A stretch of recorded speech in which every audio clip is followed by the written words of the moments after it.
Hey George, good to see you. Oh Raj, it's great to be here in this anechoic chamber here at UTS Tech Lab. Why are we here in this setting? Well, let's start with why we're here at UTS, right? We started this relationship 4 years ago, and this was the place where we could find the best technical infrastructure for what we wanted to do. From my perspective, it's one of those key capabilities that UTS has that we're leveraging.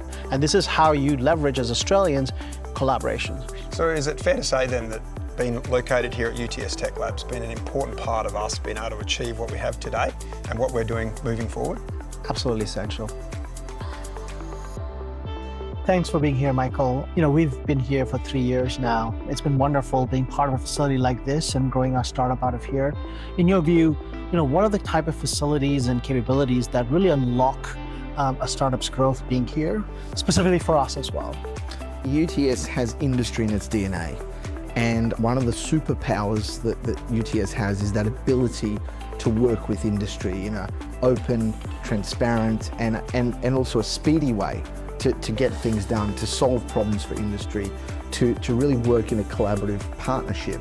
And I think that there's 3 areas there, I think. One is the impressive facilities we have here, which hopefully Space Machines, but all our partners can leverage, whether it's testing, whether it's prototyping, whatever that may be. It's also the ability for us to bring in people who may want to collaborate on things in this ecosystem. Secondly, I think it's the innovation and the research through our academics, our PhD students.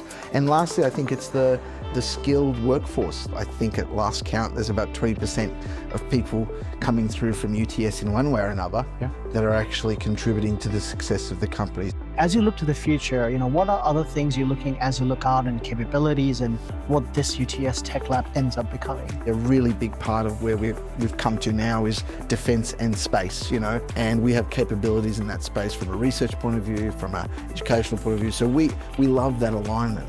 So we're looking at where we can also add value in a more broader context. And one other area which I think will be growing for us and the country is manufacturing. Yep. And of course you're already doing that, but we want to put the foot against the pedal on that and grow that opportunity. And that's part of the rationale behind the new block that will become unlocked, as part of Tech Lab's facility. Space Machines Company is a perfect example of an interface where we can, take the innovation that sits within the university and work with you to do things, to test things, and to also, bring things to life just as you're doing successfully here.